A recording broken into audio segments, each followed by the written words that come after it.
Hello friends, आप सभी का मेरे यूट्यूब चैनल में स्वागत करती हूँ। आज एक और हिंदी के लेसन प्लान के साथ मैं आप सभी लोगों के साथ हाजिर हूँ। तो फ्रेंड्स, सबसे पहले हिंदी का लेसन प्लान हमारा जो टॉपिक है वो है मिठाई वाला। ये कक्षा 7 का प्लान है। तो लेसन प्लान बनाने से पहले सबसे पहले हमें लेफ्ट साइड का लिखनी होती है, दिनांक लिखनी होती है। और ये हमारा हिंदी का प्लान है तो हमें जो डेट लिखनी है या फिर जो भी चीज़ इसमें मेंशन करना होता है वो सभी चीज़ हिंदी में ही लिखना होता है। जैसे दिनांक यहाँ पे लिख लेंगे, उसके बाद बीच में हमें विषय, उपविषय और प्रकरण लिखना होता है। विषय में हिंदी आ गया, उपविषय में गद्य और प्रकरण में मिठाई वाला। कक्षा 7 कालांश यानी कि क्या होता है पीरियड 2 और अवधि 35 मिनट। तो उसके बाद हमारी सबसे पहले हेडिंग आएगी सामान्य उद्देश्य। तो सामान्य उद्देश्य के अंतर्गत क्या आएगा, विद्यार्थियों में हिंदी साहित्य के प्रति रुचि उत्पन्न करना। और आगे विद्यार्थियों में सद्वृत्तियों का विकास कर व्यक्तित्व का निर्माण करना। और उसके बाद विद्यार्थियों को शुद्ध उच्चारण, शब्दों की शुद्ध वर्तनी का ज्ञान कराना।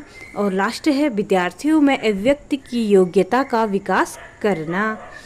और उसके बाद दूसरी हेडिंग हमारी आएगी विशिष्ट उद्देश्य। विशिष्ट उद्देश्य के अंतर्गत सबसे पहले आएगा विद्यार्थी गद्यांश का भाव समझ सकेंगे।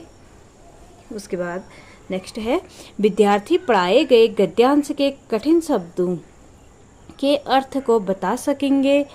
उसके बाद आगे है विद्यार्थी पढ़ाए गए गद्यांश का उचित आरोह अवरोह के साथ वाचन कर सकेंगे। और आगे है विद्यार्थी पढ़ाए गए गद्यांश की व्याख्या कर सकेंगे। उसके बाद अगली हेडिंग हमारी होगी पूर्व ज्ञान। विद्यार्थी बाजार के बारे में सामान्य जानकारी रखते हैं। उसके बाद अगली हेडिंग आएगी हमारी सहायक सामग्री। यानी सहायक सामग्री क्या होती है वो आपको पता होगा दोस्तों।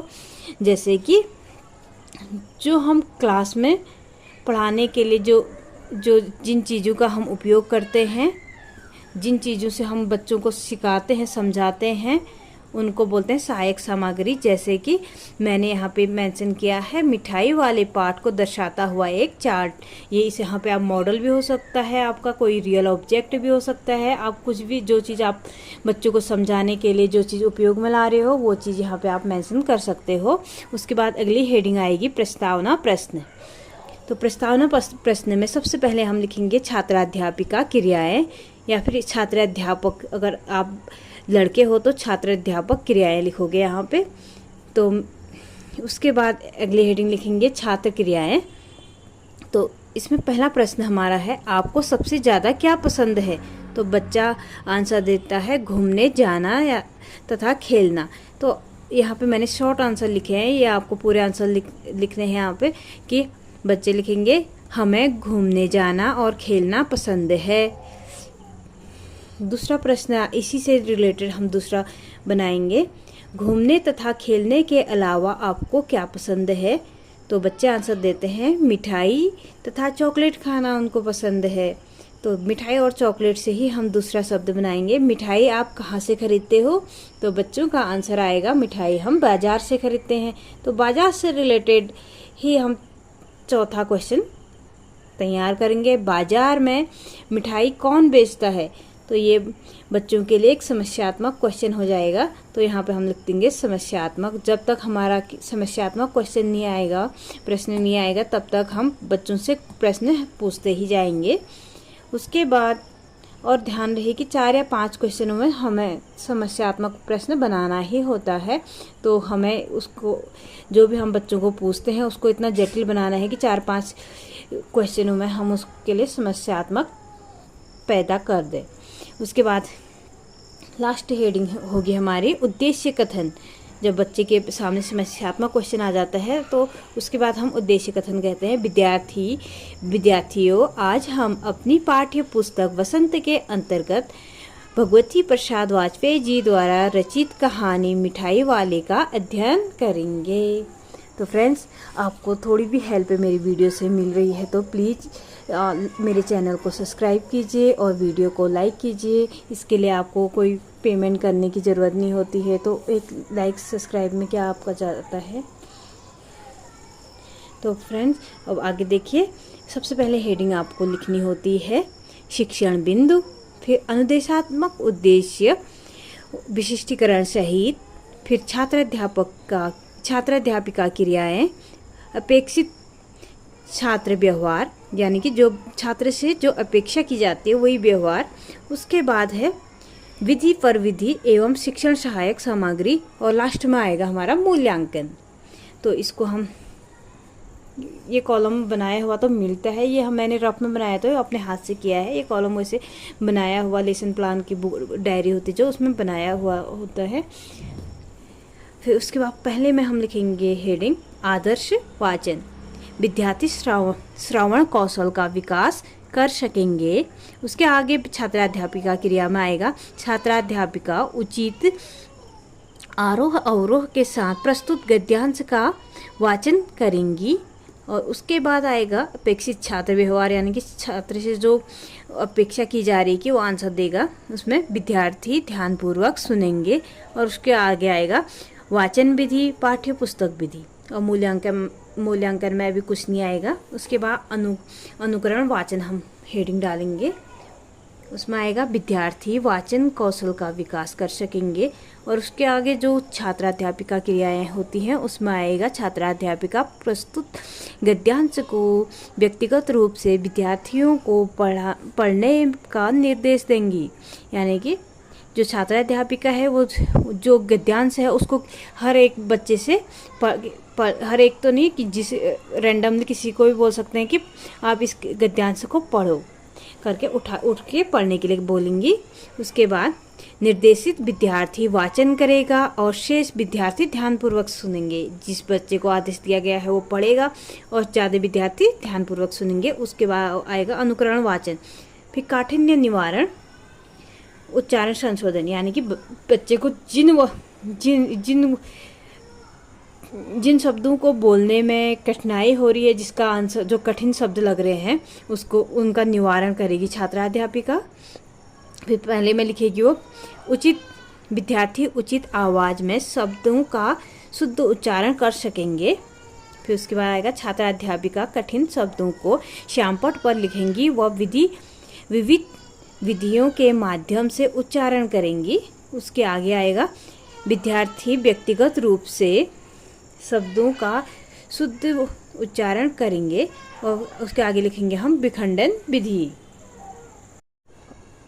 अब उसके बाद हम एक बॉक्स बना लेंगे नीचे पे, वहाँ पे लिखेंगे जो छात्राध्यापिका क्रिया है वहीं पे शब्द और उच्चारण। शब्द हो गया हमारा विचित्र, उसका उच्चारण हम करेंगे विचित्र। और उसके नीचे एक और शब्द लिखेंगे सस्ता, सौ हलंत लगा हुआ सौ और ता। उसके बाद साफा हानि ऐसे लिख देंगे। और ये हो गया हमारा विखंडन विधि में। यहाँ पे एक मिनिएचर में हम ये जो मिनिएचर का ब्लैक बोर्ड मिलता है, ब्लैक चार्ट मिलता है, उसमें हम इसको दर्शाएंगे यानी कि हम इसको ब्लैक बोर्ड में लिखेंगे। तो यहाँ पे हम छोटा सा मिनिएचर में चिपका देंगे। मेरे पास अभी मिनिएचर अवेलेबल नहीं था तो मैंने पेंसिल से इसको ब्लैक कर दिया है। तो इसी को जो यहाँ पे हमने लिखा है उसी को यहाँ पे भी हम उतार देंगे। उसके बाद जो मूल्यांकन में है उसमें हम विचित्र तथा हानि शब्दों का उच्चारण कीजिए, ये बच्चों से हम क्वेश्चन करेंगे मूल्यांकन में कि बच्चा समझ सका है या नहीं समझ सका है, इसका मूल्यांकन हम करेंगे। उसके बाद अगली हेडिंग हमारी आएगी शब्दार्थ, शब्दों का अर्थ बताएंगे हम। अब विद्यार्थी कठिन शब्दों के अर्थ बता सकेंगे। और उसके बाद छात्राध्यापिका कठिन शब्दों के अर्थ को श्यामपट्ट पर लिखेंगी व अर्थ स्पष्ट करेंगी। और उसके नीचे हम एक बॉक्स बना देंगे फिर से वही, और जिस बॉक्स में हमने ये जो शब्द लिखे थे उनका अर्थ बताएंगे। जैसे कि पहले शब्द लिखेंगे फिर अर्थ लिखेंगे। और उसके बाद विचित्र का अर्थ होता है अनोखा, सस्ता का अर्थ होता है कम मूल्य, साफा का अर्थ होता है पगड़ी, और हानि का अर्थ होता है नुकसान। उसके बाद विद्यार्थी सक्रिय रहकर शब्दों का अर्थ बता सकेंगे। हम विद्यार्थी वाले कॉलम में इसको लिखेंगे अपेक्षित छात्र व्यवहार में। और उसके आगे हम लिखेंगे शब्दार्थ विधि और जो हमने यहाँ पे लिखा है उसी को इसके आगे पे एक मिनिएचर में हम चिपका देंगे, यानी कि हम इसको ब्लैक बोर्ड में लिखेंगे और उसके आगे हम मूल्यांकन क्वेश्चन करेंगे बच्चे से। सस्ता का अर्थ बताइए, तो इसका अर्थ बच्चा बताएगा। अगर बच्चे को इसका आंसर आ गया तो हम आगे को बढ़ेंगे, वरना और अच्छे से उसको समझाएंगे। फिर अगले पेज में एक फिर से वही कॉलम बनेगा हमारा, शिक्षण बिंदु लिखेंगे। अनुदेशात्मक उद्देश्य विशिष्टीकरण सहित छात्राध्यापिका क्रियाएं, छात्र क्रियाएं और विधि पर विधि एवं शिक्षण सहायक सामग्री, और उसके बाद लास्ट में आएगा मूल्यांकन। तो भाव स्पष्टीकरण हम यहाँ पे शिक्षण बिंदु में एक हेडिंग डालेंगे। उसके बाद विद्यार्थी गद्यांश का भावानुवाद करने में सक्षम होंगे। उसके बाद हम इसकी व्याख्या कर लेंगे। व्याख्या में आएगा, लेखक ने इस कहानी में एक व्यक्ति का अत्यंत गर्म स्पर्शी चित्रण किया है। एक फेरी वाला था, वह एक मोहल्ले में खिलौने बेचने आता है और मधुर स्वर में गाता हुआ कहता है, बच्चों को बहलाने वाला खिलौने वाला। उसकी आवाज़ सुनकर सारे बच्चे खिलौने लेने के लिए दौड़ पड़ते हैं।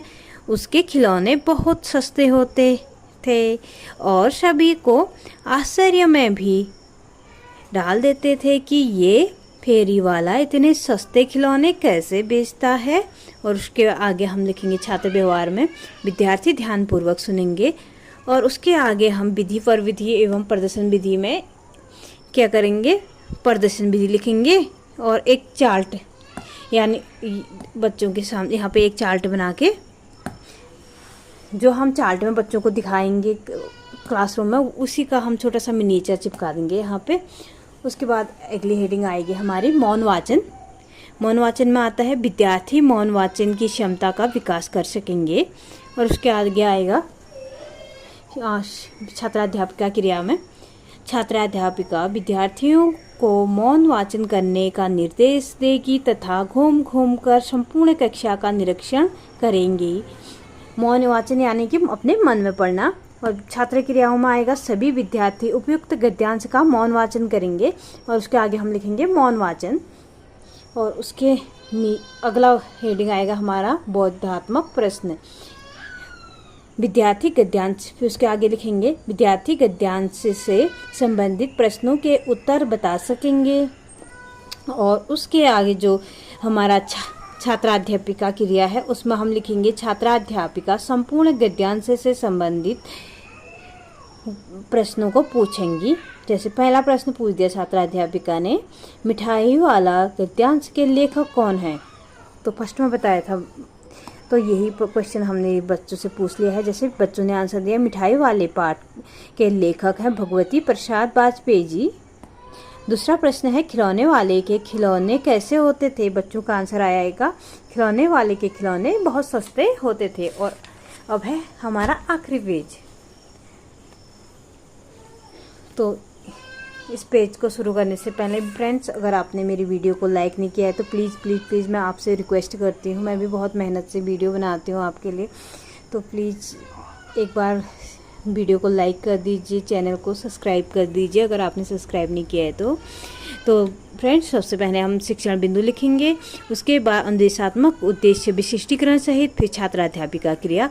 और यहाँ पे हम एक मिनिएचर चिपका देंगे। और जो बच्चों को हमने क्लास में पढ़ाया है उसका जो मतलब बच्चों ब्लैक बोर्ड में हमने जो यूज किया है, जो शब्द लिखे हैं उसको हम मिनिएचर में लगा देंगे। तो श्यामपट कार्य लिखेंगे। फर्स्ट पहले दिनांक लिखेंगे। विषय हो गया हमारा हिंदी, उपविषय गद्य, प्रकरण हमारा मिठाई वाला, कक्षा 7, कालांश 2 और अवधि हो गई 35 मिनट। शब्द, उच्चारण, अर्थ, विचित्र, विचित्र, अनोखा, सस्ता, सस्ता, कम मूल्य और हानि यानी कि नुकसान। उसके बाद लिखित व निरीक्षण कार्य। इसके बाद एक और शब्द मैंने आपको पहले बताया था, उसको भी हम लिखेंगे। इसमें मैंने नहीं दर्शाया क्योंकि मेरा मिनिएचर छोटा हो गया था। यहाँ पे साफा का नहीं बता रखा है मैंने, वहाँ पे एक आप साफा भी ऐड कर लीजिए। साफा का होता है पगड़ी।